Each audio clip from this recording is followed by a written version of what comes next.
गुरु प्यारी साथ संगत जी, आप सभी को मेरी तरफ से प्यार भरी राधा स्वामी जी। संगत जी, गुरु का असली और सच्चा शिष्य तो वही है जो कि हमेशा ही उनके हुक्म का पालन करे। कोई भी मुसीबत आने पर यह सोचे कि शायद इसी में कोई भलाई होगी।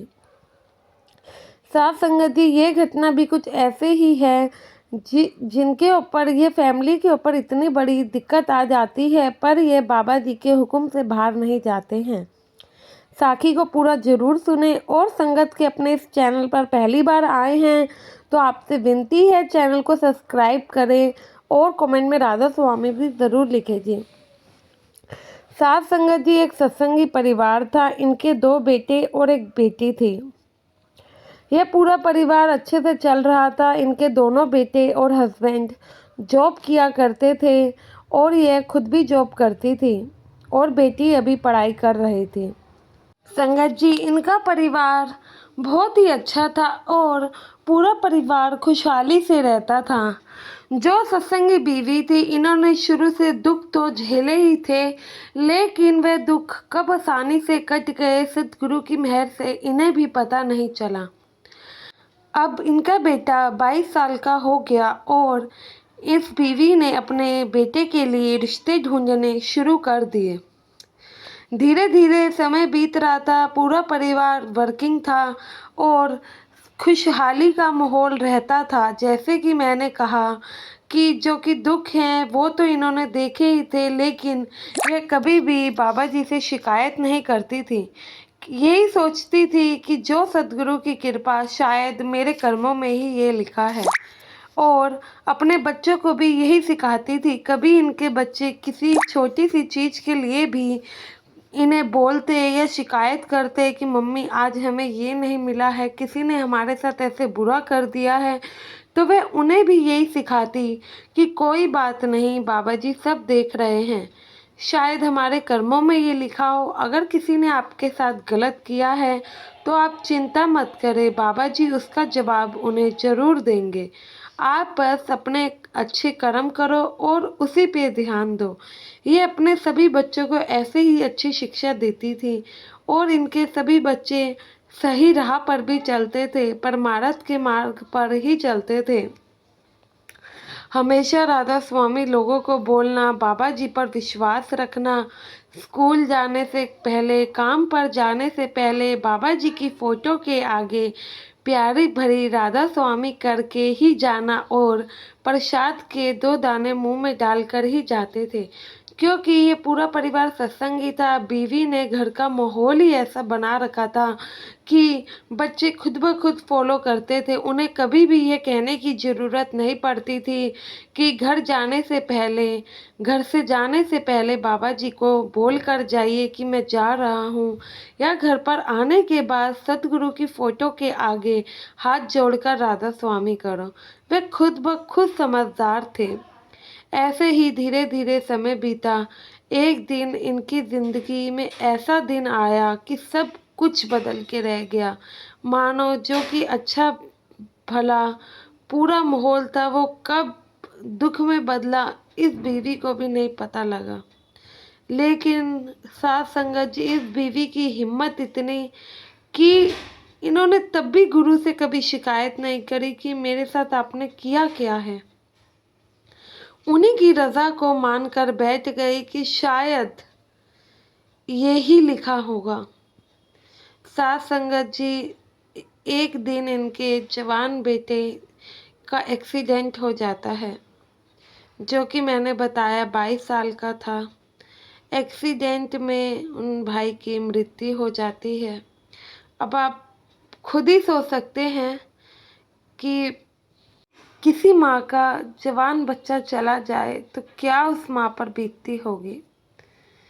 यह बताने वाली बात तो नहीं है, मानो दुखों का पहाड़ ही उन पर गिर गया हो।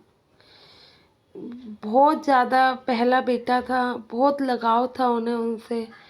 सतगुरु ने कैसे उनकी संभाल करी, यह तो बहुत ही ज़्यादा कोई भी आई थिंक ना कर पाता। तो ऐसे ही था पूरा, जो कि क्रियाक्रम था, दुनियावी चीज़ों से गुजरना ही पड़ता है, जो कि रीति रिवाज थे उन्हें फॉलो किया गया। डेड बॉडी को शमशान घाट ले जाया जा रहा था। जैसे कि पूरा परिवार सत्संगी था, बीवी की यही इच्छा थी कि बेटे को वहाँ ले जाने से पहले सत्संग घर में मत्था टिकवाया जाए।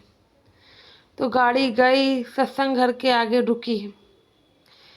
जो कि इनकी मदर थी वह भी इनके साथ गई। उनकी जिद थी कि मैं भी साथ ही जाऊंगी, ऐसे नहीं छोड़ सकती। तो साथ गई, गाड़ी से उतरी, गुरु घर के गेट के आगे हाथ और वहाँ पर सतगुरु से अरदास करी।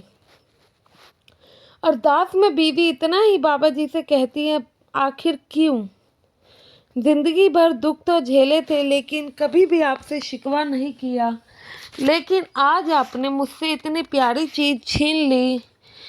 बस सद्गुरु जी एक बार अगर इसका कारण बता देते तो शायद मेरी दिल को भी तसल्ली हो जाती, क्योंकि उस समय एक माँ के जो दिल की अरदास थी, वह बीवी नियमित भजन सिमरन भी करती थी।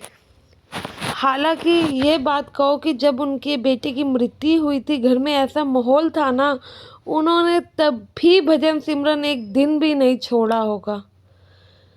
इतना वो अपने भजन सिमरन पे भी ध्यान देती थी। और उन्होंने बाबा जी से जवाब मांगा तो वे बताती हैं कि बाबा जी ने उसका जवाब भी उन्हें आके दिया था। लेकिन जब वह बीवी सत्संग घर के गेट पे खड़ी थी और अरदास कर रही थी, उसके बाद वे अंदर जाती है, सेवादारों को बताती है और उन्हें कहती है कि एक बार जो कि मेरे बेटे के पास आकर देख लीजिए और उनके मुंह में प्रसाद डाल दीजिए। एक सेवादार जाते हैं, प्रसाद लेते हैं और उनके बेटे के पास जाकर विनती भी करते हैं और प्रसाद भी देते हैं। जब ये सब हो रहा था, बीवी सत्संग घर के अंदर बैठे बैठे ही रो रही थी, अरदास कर रही थी। वे बीवी बताती हैं, जब मैं रो रही थी मेरे पास एक सेवादार आई, लेडी सेवादार उनके पास आई, लेकिन उस सेवादार के चेहरे पर इतना नूर था कि बीवी सही से देख भी नहीं पाई कि वह कौन है। वह सेवादार आती हैं, बीवी को सर के ऊपर हाथ रखती हैं, सहलाती हैं कि कोई बात नहीं बेटा, जो होना होता है वह होके ही रहता है, और उन्हें अपने गले से लगा लेती हैं। वे बीवी बताती हैं, जब मानो कि उन्होंने ऐसे गले से लगाया तो लगा कि खुद सतगुरु आए हैं और मुझे संभाल रहे हैं, कह रहे हैं बेटा कोई बात नहीं, मैं हूँ ना तुम्हारे साथ। वे बीवी बताती हैं, उसी पल जब वे आंखें खोलती हैं तो उन्हें ऐसा लगता है कि वह सपना देख रही थी, लेकिन वह हकीकत ही था। और जब वे उस सेवादार को इधर उधर देखने की कोशिश करती हैं तो वह उन्हें नहीं मिलती। तो वह बीवी कहती हैं, मुझे यकीन है वह कोई और नहीं बल्कि मेरे सद्गुरु ही आए थे। साथ संगत जी, कहने का तात्पर्य इतना है, नित नियमित अपना भजन सिमरन करें। इस बीवी के घर कितनी बड़ी घटना हो गई, कितनी बड़ी बात हो गई, फिर भी इस बीवी ने अपना भजन सिमरन नहीं छोड़ा।